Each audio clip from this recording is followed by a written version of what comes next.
Cyberabad municipal corporation పరిధిలో అక్రమ నిర్మాణాల కూల్చివేతలు 4వ రోజు కూడా ముమ్మరంగా కొనసాగుతున్నాయి.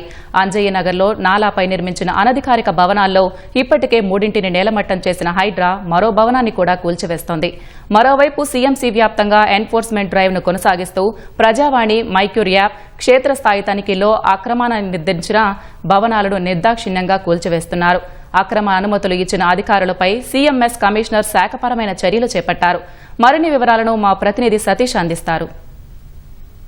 సైబరాబాద్ మున్సిపల్ కార్పొరేషన్ పరిధిలో అనధికారిక నిర్మాణాల కూల్చివేత కొనసాగుతుంది. ముఖ్యంగా అంజయ్య నగర్కి సంబంధించి 48 గజాల స్థలంలో కూలిన 7 అంతస్తుల భవన పరిధిలో ఉన్నటువంటి అక్రమ నిర్మాణాలకు సంబంధించి హైడ్రా, సీఎంసీ చర్యలు ఇంకా కొనసాగుతూనే ఉన్నాయి. 7 అంతస్తుల భవనం ఆనుకొని ఉన్నటువంటి హాస్టళ్లను నిర్వహిస్తున్న అనధికారిక భవనాలను గుర్తించినటువంటి హైడ్రా మొత్తం 8 భవనాల్లో ఇప్పటి వరకు 3 భవనాలను కూల్చింది. సో మరో 5 భవనాలను కూడా కూల్చేందుకు ఎప్పటికప్పుడు చర్యలు తీసుకుంటూనే ఉంది. సో భారీ యంత్రాల సహాయంతో చుట్టుపక్కల ఇతర భవనాలకు ఇబ్బంది లేకుండా కూల్చివేతలు కొనసాగిస్తున్నారు.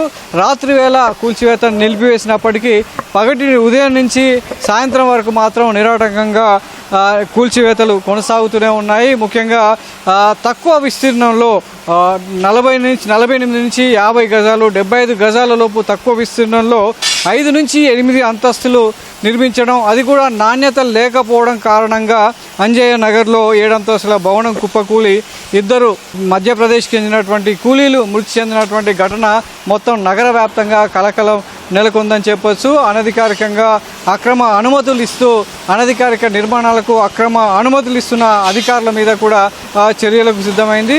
సీఎంసీ కమిషనర్ సృజన ఆదేశాల మేరకు సీఎంసీ పరిధిలో ఉన్నటువంటి అన్ని ప్రాంతాలకు సంబంధించి ఇటు మైక్యూర్ యాప్లో కావచ్చు, ప్రజావాణిలో కావచ్చు, క్షేత్రస్థాయిలో టౌన్ ప్లానింగ్ అధికారుల సిబ్బంది గుర్తించినటువంటి అనధిక నిర్మాణాలు కావచ్చు, అక్రమ నిర్మాణాల మీద గత 4 రోజుల నుంచి కూడా ఎన్ఫోర్స్మెంట్ బృందాలు తనిఖీ చేస్తున్నాయి.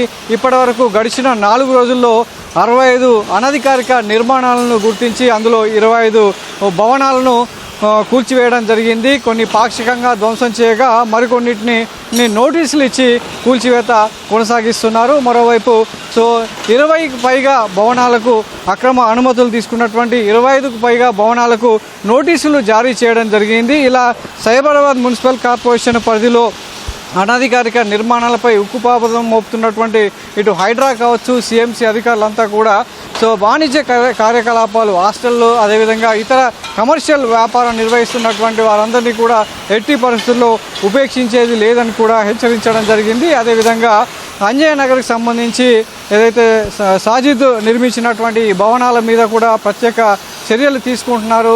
అందులో భాగంగానే ఈ కూలిన 7 అంతస్తులకు సంబంధించినటువంటి చుట్టుపక్కల ఉన్నటువంటి తక్కువ విస్తీర్ణంలో అనధికారికంగా నిర్మించినటువంటి భవనాల కూల్చివేత ప్రస్తుతం ఇంకా కొనసాగుతూనే ఉంది.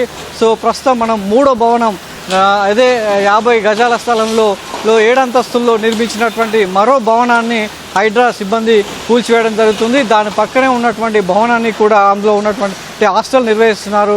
ఇప్పటికే ఆ యజమానులను హెచ్చరించడంతో పాటు చుట్టుపక్కల వారినంతా కూడా ఖాళీ చేయించి ఈ ప్రాంతంలో ఉన్నటువంటి అనధికారిక నిర్మాణాలకు సంబంధించినటువంటి కూల్చివేతలు అయితే ముమ్మరంగా కొనసాగుతున్నాయి. ఇప్పటికే అధికారులు పూర్తి స్థాయిలో ఇటు సీఎంసీ కమిషనర్ సృజన ఆధ్వర్యంలో ప్రత్యేకంగా టౌన్ ప్లానింగ్కి సంబంధించి ఒక ఎన్ఫోర్స్మెంట్ బృందం మొత్తం సైబరాబాద్ మున్సిపల్ కార్పొరేషన్ పరిధిలో ప్రతి ప్రాంతాన్ని అంతా కూడా తనిఖీ చేస్తుంది. గతంలో జరిగినటువంటి అనధికారిక నిర్మాణాల గుర్తింపు నోటీసులు జారీ చేయడం, మొక్కుబడిగా చర్యలు తీసుకోవడమే కాకుండా ఇక నుంచి చాలా సీరియస్గా దీన్ని తీసుకుంటామని హెచ్చరించినటువంటి సీఎంసీ కమిషనర్ సృజన అదే స్థాయిలో క్షేత్రస్థాయిలో పనిచేస్తూ ఎట్టి పరిస్థితుల్లో అనధికారిక నిర్మాణాలు, అక్రమ అనుమతులకు సంబంధించి ఉపేక్షించేది లేదని కూడా హెచ్చరించారు. ఇప్పటికే ఆయా అధికారులకు సంబంధించినటువంటి షోకాజ్ నోటీసులు జారీ చేయడంతో పాటు అక్రమ అనుమతులు ఇచ్చారని నిర్ధారించినటువంటి అధికారుల మీద శాఖాపరమైనటువంటి చర్యలు కూడా తీసుకుంటున్నారు. ప్రస్తుతం గడిచిన 4 రోజుల్లో 65కు పైగా నిర్మాణాలను గుర్తించి అందులో 25 నిర్మాణాలను కూల్చివేయడం జరిగింది. మరోవైపు అంజయ్య నగర్కు సంబంధించినటువంటి ఈ ప్రాంతంలో అనధికారికంగా నిర్మిస్తున్నటువంటి 8 అంతస్తుల భవనాల కూల్చివేత ఇంకా కొనసాగుతూనే ఉంది. కెమెరామెన్ కేవీ రావుతో సతీష్, ఈటీవీ న్యూస్, హైదరాబాద్.